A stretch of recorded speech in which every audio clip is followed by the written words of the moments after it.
Good evening, friends. Welcome back to the Ultimate Learning Hub. Friends, if you did not subscribe my channel, please subscribe it. If you already subscribe it, then thank you so much. Let's talk about today's topic. Friends, today we will discuss a very important topic of population geography, that is demographic transition theory. In demographic transition theory, demographic transition refers to the transition from high birth and death rates to lower birth and death rates as a country or region develops from a pre-industrial to an industrialized economic system, in which we can say a rural agrarian orthodox illiterate society will be transformed through a transition into urban industrial modern literate society. We can say the demographic transition theory is a generalized description of the changing pattern of mortality, fertility, growth rates as society moves from one demographic regime to another. Demographic transition model or DTM. This model is based on empirical approach. That means by applying empirical approach, different demographers give this kind of theory. DTM shows population change over time. The DTM studies how changes in birth rate and death rate can affect the total population of the country and their development. Also, this model is based on what happened in Europe, North America, that means Anglo-America, and Australia, from when people were first living there to today. This is very important part of this demographic transition theory, that is assumptions. Based on these three assumptions, different demographers gave different demographic transition theory, in which the first one is decline in mortality comes before the decline in fertility. That means if you want to stabilize fertility, then you have to control the mortality first. The second one is the fertility eventually declines to match the mortality. That means if we overcome this mortality problem, then the fertility automatically balance with it.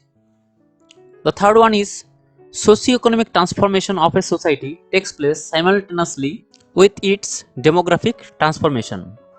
That means demographic transformation help us to control the socio-economic development or transformation of a society. In view of this demographic transition theory, different demographers gave their contribution in this field. The first one is W.S. Thompson. In the year of 1929, he gave this demographic transition theory first. He divided this demographic transition into three stages. The first one is pre-transition, then transition, then post-transition. After that, in the year of 1945, F.W. Notestein gave three stages of demographic transition: high growth rate, decreasing growth rate, and population decrease. After that, G.T. Tribartho and Carl Sachs gave their contribution in this field. They divided this theory or model into four stages. The first one is high stationary or high and fluctuating, then early expanding, late expanding, low stationary or low and fluctuating. After that, Blacker in the year of 1947 gave his contribution in this field, and he divided this demographic transition model into five stages: high stationary phase, early expanding phase, late expanding phase, low stationary phase, declining phase. To visualize this concept, we describe here stages of demographic transition by Carl Sachs. He divided the demographic transition into four stages. Stage 1, high and fluctuating. That means high birth rate, high death rates, which indicates slow population growth. Mainly underdeveloped countries like Amazon, Brazil, Afghanistan, Guatemala, Palestine, Nauru, some African countries, etc. comes under this stage. In stage 2, this is called as early expanding. That means high birth rate and low death rate. That means death rate is declining here. Mainly India, Bangladesh, Pakistan, Sri Lanka, Puerto Rico, Somalia, etc. comes under this stage. Here, India is supposed to have reached stage 3. We can divide or subdivide this stage 2 into three categories. That means Guatemala rate, Thailand rate and Chile rate. We divided this test to based on the birth rate. In Guatemala rate, this is 20 to 30 child per 1000 women. In Thailand rate, 25 to 35 per 1000 women. In Chile rate, 19 child per 1000 women. We also know that census report of 2011, India has the birth rate of 17.64. 17.64. That means it is beyond the Chile rate, and that is why India is supposed to have reached stage 3. Let's talk about stage 3. It is known as late expanding, that means declining birth rate and low death rate. It also indicates the slow population growth. Stage 1 and stage 2 indicate slow population growth, but the main difference is stage 1 belongs to the underdeveloped countries and stage 3 belongs to the developed countries like America, European some countries, Japan. But Japan is supposed to have reached stage 4. The last stage is stage 4, low fluctuating. That means low stationary. Here low birth rate and low death rate takes place, but the thing is that the birth rate is lower than the death rate. So the stationary population takes place here. Mainly Anglo-American countries, West European countries, Australia, New Zealand, Singapore, etc. comes under this stage. If we see this slide, we can easily understand here two diagram was given. But the thing is that this diagram represents 4 stages of demographic transition and another diagram represents 5 stages of demographic transition.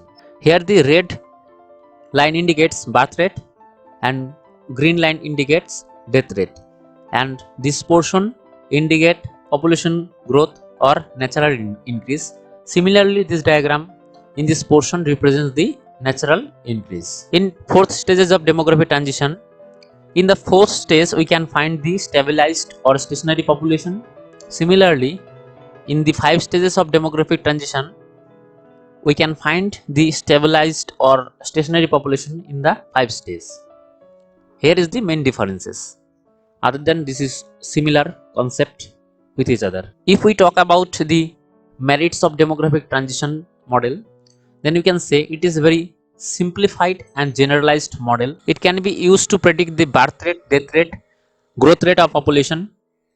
It helps to understand and determine the patterns of population growth in different countries, and it can be used to formulate national and global population policies, resources planning, etc. Next, if we talk about demerits of demographic transition theory or DTM model, we can say the DTM does not take into account the migration, which is huge determinant of population growth. This is an important criticism of this model. It neglects varying factors within a country which influence death and death rates. Sorry friends, it will be birth rates, birth and death rates. Natural disaster can cause high death rates, and aftermath of wars can cause baby booms, which we already observed in the year of 1929.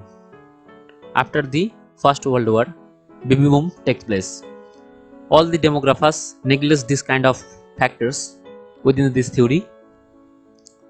There is no time interval between stages. We cannot assume after the first stage when the second stage will be take place. We don't know about the interval through this demographic transition model.